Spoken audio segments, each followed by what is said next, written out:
I mean, neither. So, I'm just a human that has to watch this go down. Like, what do you all do? Tell me your name. Dreama more.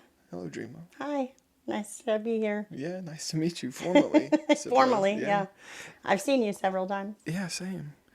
Tell me about your last week in active addiction, alcoholism. Earlier you said, Meth and drinking. yeah, so Yeah. it's all okay. So tell me So about it. meth I did for 30 years, on and 30? off. That's a long time. Yeah, yeah. Well, that seems like you go from what, like bathtub to shake and bake to Mexican Like cartel I've seen it dope. all. Yeah. You can I've let seen it us. all in 30 years. I mean, yeah, it's changed quite a bit, Yeah. no doubt. But yeah.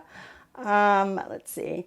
My last week, I never really drank until really my early 40s. So it was just really meth. I never had any other addictions. Pure So, stimulant. Okay. yep. And so my last week looked like I was completely alone. I was living in a shed where my mom used to live in somebody's backyard, my family's backyard. It used to be my family, but my sister had passed away. And anyways, and nobody knew I was there. Just, my daughter and my son knew. By myself, losing my mind, just straight losing my mind. I remember the day before I ended up going to Woodridge, that I just couldn't take it anymore. I was ready to end it. It's so done with life. I wasn't allowed to be at my mom's. I wasn't allowed to be at my kids. They all just said, "We're done with you. We can't do this anymore." I mean, 30 years of on and off for their whole life. Yeah, Yeah, I can't get over like that sizable career with that actual drug itself. Because like for me, yeah, once I started, well, once I started using it, I had like a 6 month window yeah, until I was crashing out. yeah. And honestly, it wasn't due to like legal stuff as much as it was like the mental and emotional turmoil that came from Yeah. like, For me, that's what was really the worst was at the end. I always had my family to lean back on, to fall back on all okay. those years. Okay. And my family, relationships, whatever. I was never, ever completely alone. So what it looked like you would just get spun out for set for a few couple weeks, and then when you needed to crash and recuperate, shit. No, I mean, I always had it. I was married to two people that both At the same sold it. time? No, no, no, no, absolutely not. No. With my kids' dad, I was on and off with him for the 20 plus years too. But I ended up marrying my other husband that I was with for 15 years, Ray, and my very best friend in the world who's passed away. But I was married to both of them. They both sold drugs, you know. And so it was I never really went without. And so, when those relationships would be on and off, I would always just go to my mom's, or I would go to my kids when they got older. And it just was like a revolving door. Okay. Like I was never on the street. And then if I wasn't with my mom's at friends or whatever, so it was not, I wasn't literally on the street until this last time. Okay. So you finally made it to Oh yeah, what'd that look like? it was awful. I never felt more alone in my whole life. So much so that I had made it an actual absolute decision that I was going to jump in front of a diesel truck. Even went out to the road, waited on Weststone Drive in Kingsport, like 2 o'clock in the morning. Was done. I was just done, and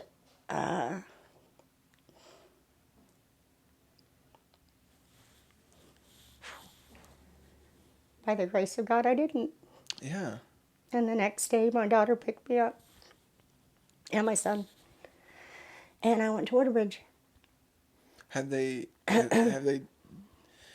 operated with mom in that context before? Not that bad, no. Okay. But they know mom, their mom and dad both, were on and off of drugs. I mean, I had several times within those 30 years, one time I was clean and sober for 5 years. Couple years there, one here, on and off. But 30 years is, Yeah. yeah, my daughter is 31 years, is 32 now. And my son will be 29 this year. So they've watched it their whole life. Yeah, no doubt. And my poor mother. Yeah. And so she's got to see it too. Is it something that you grew up with? No, not at all. That wasn't like the thing in the family. Okay. Oh, I had a very close knit family without the drugs. Or my dad drank, but usually never at home. You know, and he, I had a very stable environment. Had a great childhood, loving parents, all the things that anybody would dream of having. I had.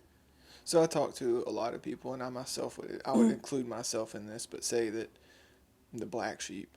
So, Yeah. I've said whatever family unit Yeah, I come from. us kids, like my brother was probably the golden child. I was the youngest of three, and by quite a bit of years. My sister, who has passed away in 2018, she was 10 years older than me, and my brother is 7 years. So I was pretty much an only child, and The I was baby. spoiled. Yeah, The baby, yeah. obviously. Yeah. I was a mama's girl and a daddy's girl, really. But I mean, I was really a mama's girl. Yeah. And can tell. I didn't really hurt for nothing growing up. We had a very close family, all the big party, birthdays, Christmases. Yeah, huge family. Do you feel like you came from the factory with default settings to be an addict, alcoholic, or is it something that you grew into? I believe I grew into it, Okay. honestly. You know, I know that my dad did drink. Like my dad worked midnight to 8:30 in the morning for my entire life. He worked at Safeway grocery store and did that my whole life. And I know him and his buddies, when they would get off at 8:30, they would go to the bar and they would drink. And my mom was a school secretary, so we would be literally leaving for school and work, and my dad would be getting home, right? But he would used to get, drink a lot, in the morning time, but he was always up when we came home from work and then school. And then he would go back to bed, usually around 8 or so after dinner. We did the whole dinner around the table and all the things. And my parents got along wonderful. And So until, I realized they didn't, what I mean, as much. The alcohol started being a problem with my mom. But we didn't have any idea about that. Okay. How much was really, he was really drinking because he was always home. He was always there. So it didn't look like from the outside or even inside for you, it didn't look like. No, until I was like in the 8th grade, and they came to us and said they were going to get a divorce. They ended up not getting divorced. They ended up staying together. But until that point, I thought I had a perfect family. I had no idea. None of us did. So it was, quite a shock. Yeah.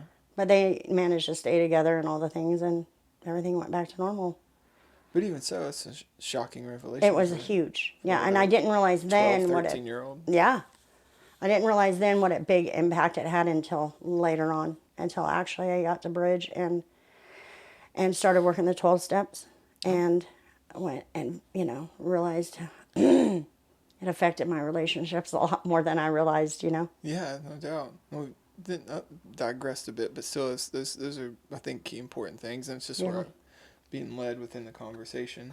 They pick you up, your son and daughter, they take you to Woodridge. They haven't seen you this bad. I was literally losing my mind. Like, I thought people were, the night before, I had thought that the kids were trying to chase me down on the roads. I was up and down, running from nothing. But I thought they were trying to get me, and, oh, God, it was bad. Good times. Yeah. But, yeah, and they thought I lost my mind, literally. And my mom called me, actually, and she said, your daughter has agreed to come pick you up and take you directly to Woodridge. And me and my daughter have always been very close. I'm very close with both my children. Always have been. And she said she will not even stop at a gas station or nothing. She's taking you directly there, dropping you off, and leaving. And that's exactly what happened. She didn't even go in with me to drop me off. My son did. And Woodridge is a acute mental institution, right? Yeah. It can be long, but. Yeah. So how long were you there? 7 days. Yeah. What happened in 7 days? So, still being in that fog of, okay. So I was exhausted. I was done. Honestly and truly, I was done. It was time. But still at that point, I'm thinking, okay, I'm not thinking of rehab. I'm not thinking of anything. I'm thinking, excuse me, sorry. Okay. I'm thinking of literally just going to Woodridge and cleaning up and then going back to my daughter's house is what I was thinking in my head. And now that I'm clean, after 7 days, it should be no problem. Yeah, we healed up. Oh, yeah, And of course, that's not how it went down. And so, like 3 or 4 days into it, I remember a lady coming in and saying, "Hey, have you thought about maybe?" And previously to this, in 2019, I had gone to Willow twice, and that was for alcohol. And and it wasn't even a thought to me. It did not even cross my mind to go to rehab or anything at that point. So I remember her walking in the door and asking if I was interested. And honestly, she came in and I said, no, I have no desire.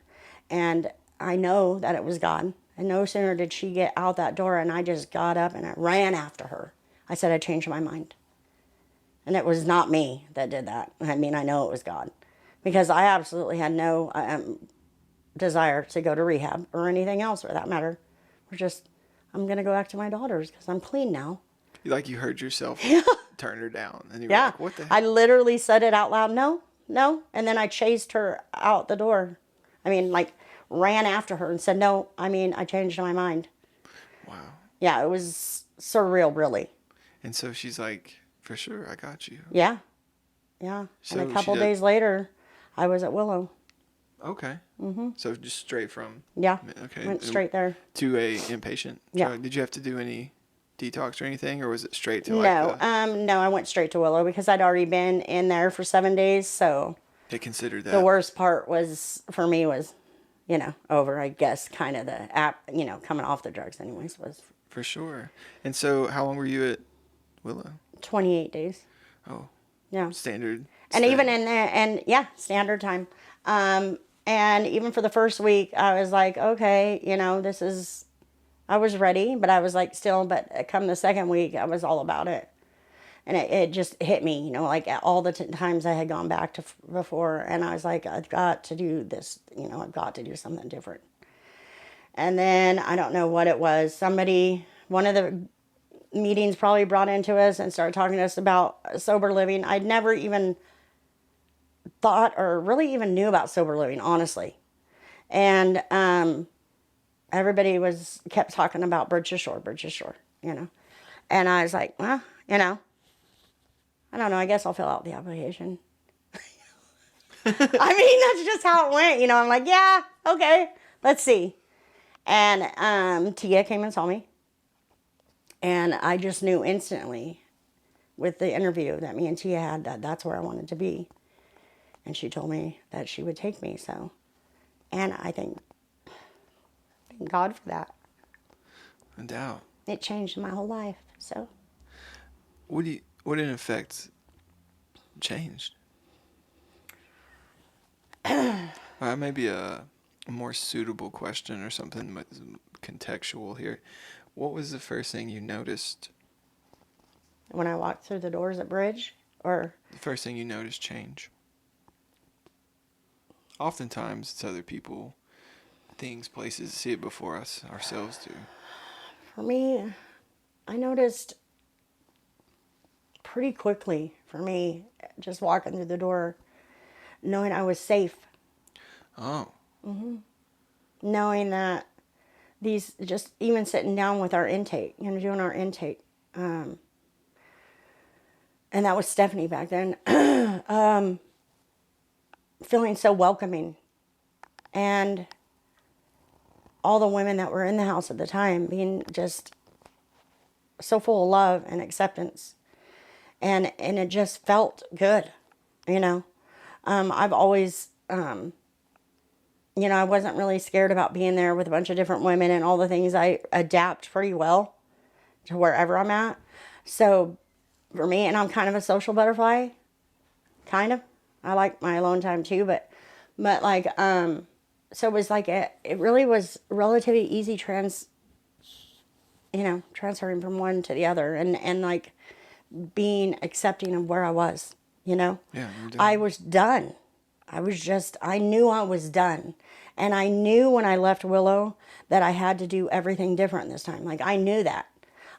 Tried it. In 30 years, I've tried everything, okay, to get clean and sober. I Except mean, everything except for what? except for everything that should have done. Oh, okay. Should have, the suggestions of doing the things and actually following through with the 12 steps and sober living. It was all of it. Yeah, All of it had to take place for me because I needed to relearn how to just be a human being, for one, just to live every day like a normal person, getting a job, going out and being a productive part of society, learning how to be a good mom, a good daughter, all the things. I didn't know how to do that anymore. And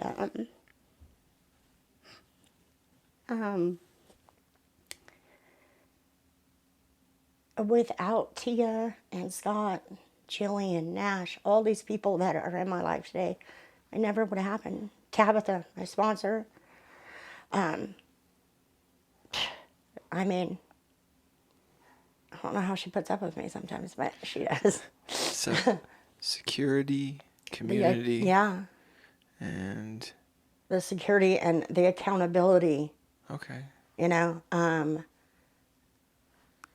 I didn't get away with shit. You know what I mean? Like, I did actually the work that they told me to do.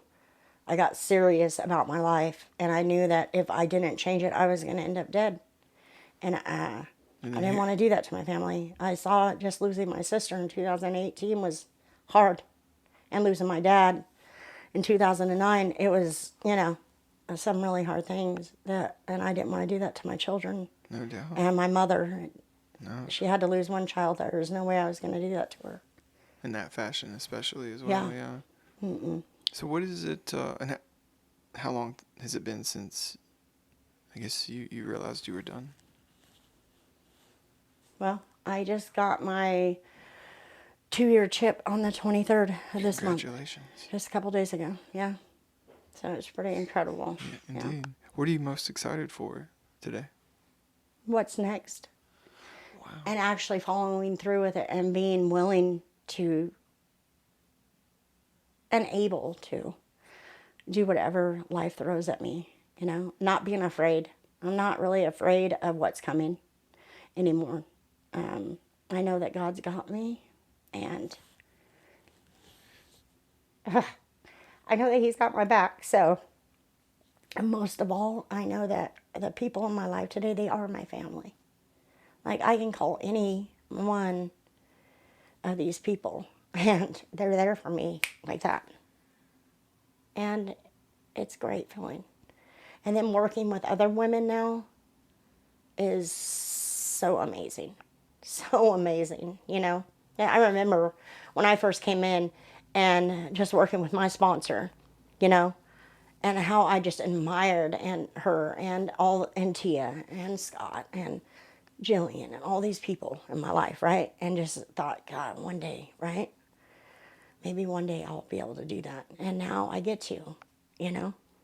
And I still am learning from people just walking in the doors to people that, you know, have been on this journey with me the whole time. So It's pretty profound. Yeah, yeah. I love it. I wouldn't trade my life for anything now. Thank you for doing this. You're welcome.